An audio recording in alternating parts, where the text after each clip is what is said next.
Hello guys, welcome back to my YouTube channel. അങ്ങനെ കുറേ നാളിന് ശേഷം ഞാൻ വീണ്ടും ഫിഷിംഗ് വീഡിയോ ആയിട്ട് വന്നേക്കുവാണ്.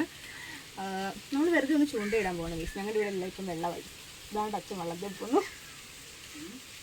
എൻ്റെ യൂട്യൂബ് വീഡിയോ. അപ്പം നമ്മൾ ചൂണ്ടയിട്ട് കുറച്ച് മീനെ പിടിക്കാൻ പോവുകയാണ്. ഇതാണ് ഗൈസ് നമ്മുടെ തീറ്റി. എന്താണ് ആട്ടയും ജസ്റ്റ് കുറച്ച് മഞ്ഞപ്പൊടിയും കൂടി മിക്സ് ചെയ്താണ്. ഇതിട്ടാലും നമുക്ക് പരല് കല്ലടമുട്ടി അങ്ങനെയുള്ള സാധനത്തിനൊക്കെ കിട്ടത്തുള്ളൂ. ഇതാണ് നമ്മുടെ ചൂണ്ട. പിന്നെ കുറേ നാളായിട്ട് ഞാൻ ഫിഷിംഗ് വീഡിയോസ് ഒന്നും ഇടാതിരിക്കുമായിരുന്നു. കാരണം നമ്മുടെ ഇവിടെ വെള്ളമൊന്നും ഇല്ലായിരുന്നു, കൃഷിയായിരുന്നു. കൃഷിയാകുമ്പോൾ ഇവിടെ വെള്ളമൊന്നും കാണാറില്ല. അല്ലെങ്കിൽ പിന്നെ ഞാൻ വല്ലോ ദൂരെയൊക്കെ പോയി ചൂണ്ടയിടേണ്ടി വരും. അതിന് ഞാൻ ഒറ്റയ്ക്ക് പോയി ചൂണ്ടയിട്ട് അത് പ്രായോഗികമല്ലാത്തത് കൊണ്ട് ഞാൻ കുറേ നാളായിട്ട് ചൂണ്ടയിടാതിരിക്കുകയായിരുന്നു.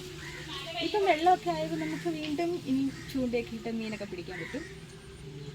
പിന്നെ ഞാനൊരു പുതിയ റോഡ് റീല് മേടിക്കണമെന്ന് വിചാരിക്കുകയാണ്. നിങ്ങൾ നല്ല എന്തെങ്കിലും സജഷൻസ് ഉണ്ടെങ്കിൽ പറയൂ. ബൈക്ക് കാസ്റ്റിംഗ് വേണോ അതോ സാധാരണ സ്പിന്നിങ് തന്നെ വേണോ എന്നുള്ള ഒരു കൺഫ്യൂഷനാണ്. നല്ല റോഡും റീലും സജസ്റ്റ് ചെയ്ത് നമുക്ക് ആലോചിക്കാൻ പറ്റും. കിട്ടി അങ്ങനെ ആദ്യമേ തന്നെ നമുക്കൊരു കല്ലടമുട്ടി കിട്ടിയിട്ടുണ്ട്. കുഞ്ഞതാ, എന്നാലും കുഴപ്പമില്ല.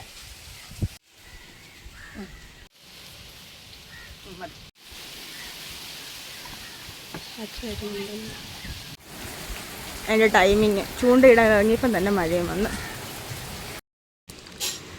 ഇത് നമ്മുടെ വീട്ടിലെ ജനലാണ്. ഈ ജനലിൻ്റെ ഇവിടെ നിന്ന് നോക്കിയാൽ കുറേ കണ്ടമാണ്.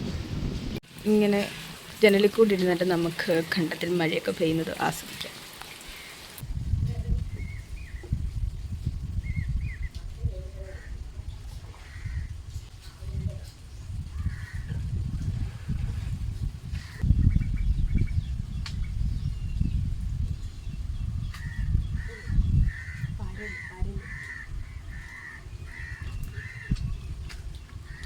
അടങ്ങിയിരിക്കും പറലേ.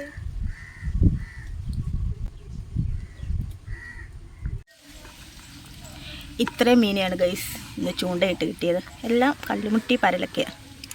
കണ്ടോ?